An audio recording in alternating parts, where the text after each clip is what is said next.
I get to mark something huge off my bucket list that I have been wanting to do for the past like 5 years. I am currently at my mom's house. I just spent the last week in Oklahoma City, so now I'm in Texas before I go back to Puerto Rico. But I'm super excited because before I left OKC, I signed up for the next Lingoda language sprint. So within 2 months, I will take 30 language classes, 15 per month, with Lingoda. I just logged on and booked my first 4 classes for the sprint. Part of us moving to Puerto Rico was that I would get to learn Spanish. So that's why I'm really excited to do this language sprint, because that means I'm gonna get a ton of communication practice, and hopefully that will be very useful and carry into my day-to-day life.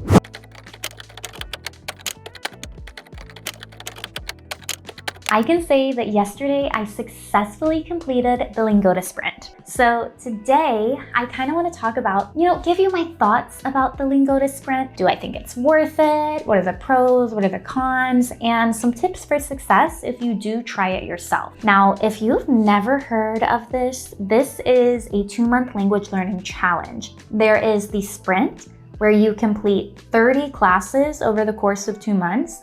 And there is a super sprint where you complete 60 classes, pretty much one every single day, over the course of 2 months. And what is so special about this challenge is if you can successfully complete it, you can get up to all of your money back. Before we get into that, I want to tell you why I did this. So last year we moved to Puerto Rico, which is super exciting. I haven't talked about it on this channel yet because it was like insane the first 6 months. But things are going smoother now. And when we first got here, I took a language class with a local-ish school. It was like 8 classes that ended up spread over 2 months. And I feel like I didn't get a ton from them.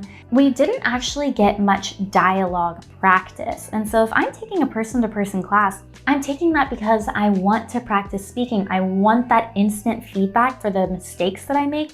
So that was really what I was looking for when it came to the Lingoda Sprint. I wanted that like person-to-person connection, and I wanted to build a really strong foundation in Spanish because I started as a complete beginner. I know French, so Spanish is a little bit easier to pick up because they are somewhat similar, but they're definitely still different.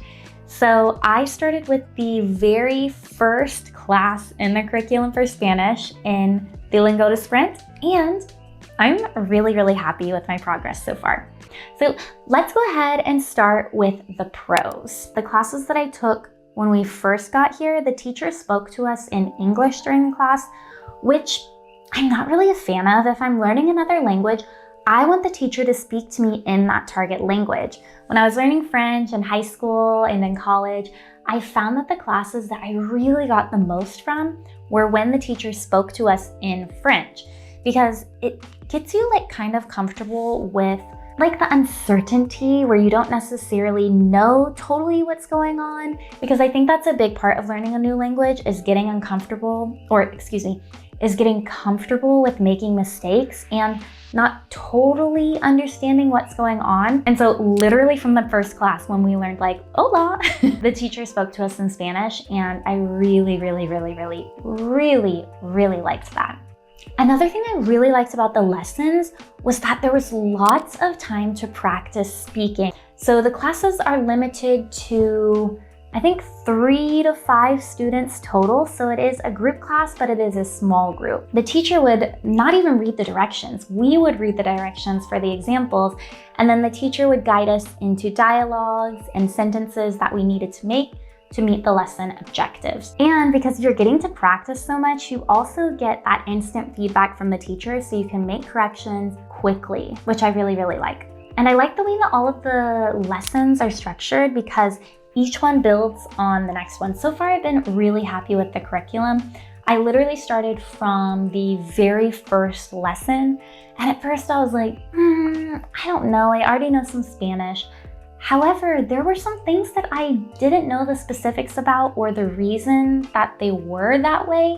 So starting just from that very first lesson was actually very helpful for me. There's 4 classes in each chapter. So the first class is vocab, the next class is grammar, and the one after that is communication.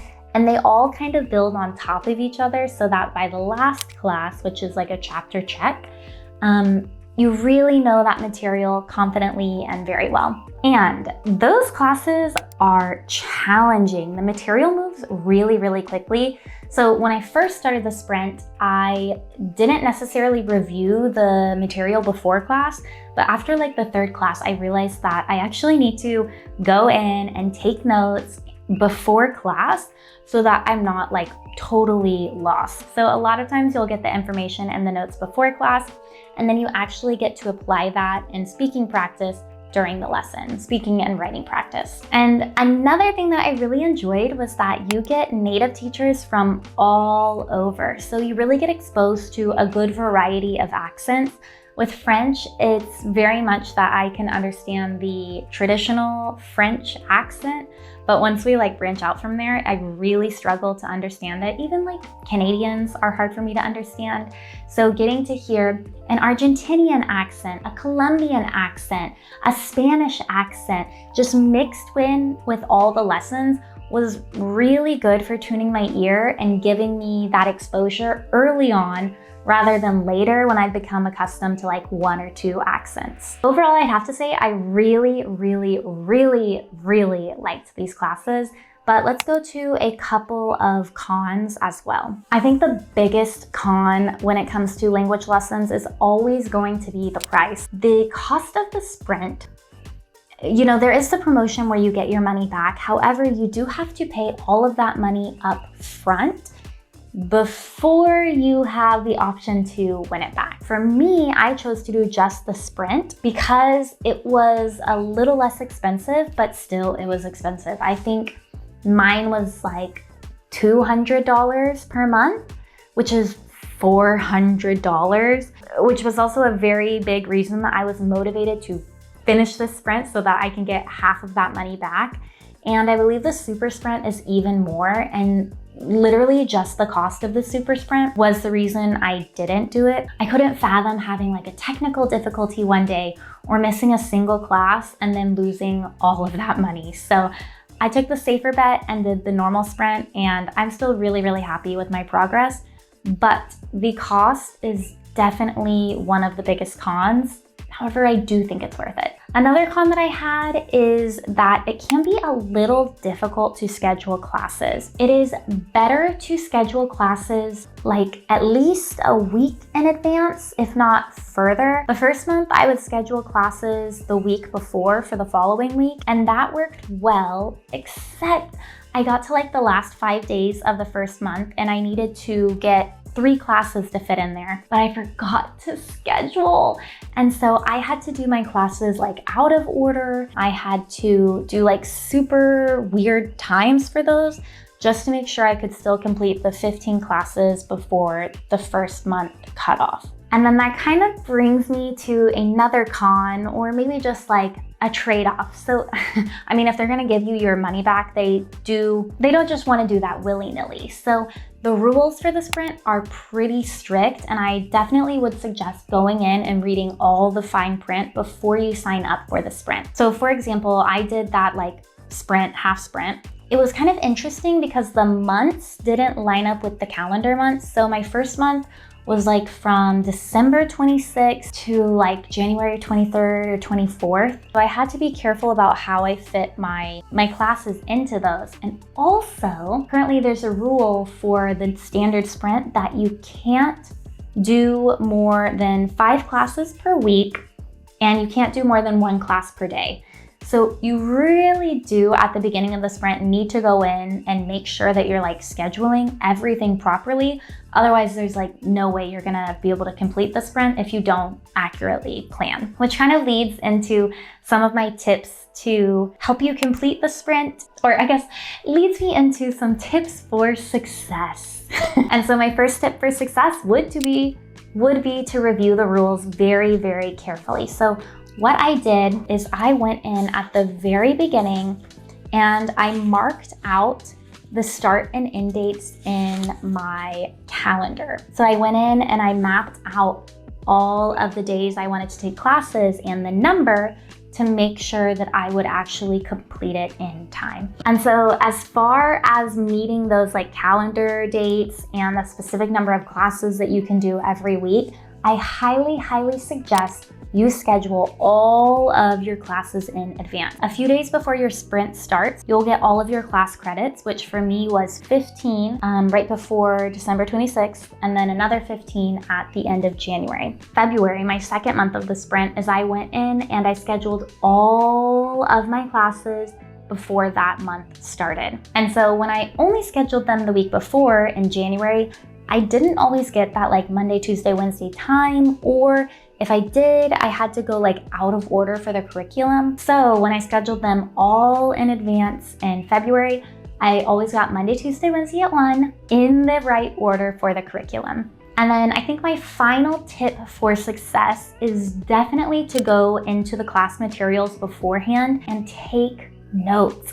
I would review all of the materials and take notes on my iPad before class just so that I could refer to it in the lesson, and also so I had like a frame of reference for what we were going to discuss. And this was especially important in the grammar lessons because sometimes the actual slideshow doesn't really tell you how it works. You have to read between the lines. So if you really want to show up to class and be successful, definitely take time to review beforehand. Occasionally that would happen where one student was, you could tell they just didn't prepare before class and they were very lost, like had no idea what was going on. And then the other students were doing fine because they prepared. Don't be that student who is unprepared. These classes are expensive, so you really want to get the most out of them and the most out of your money. So now that I have successfully completed the sprint, will I be continuing with the lessons? The answer is yes. I went ahead and signed up for another month, which you do need to be careful because there is an auto-renewal at the end of the sprint. So if you don't want your classes to auto-renew, then you need to go in and change that before the sprint ends. So if you are thinking about doing the Lingoda Sprint, I absolutely recommend it, especially if you are a beginner. And if you do decide to do the sprint, I will put an affiliate referral code in the description and in a pinned comment. All right, guys, if you have any other questions, let me know in the comments and I'll see you next time. Sprint winner. Bye.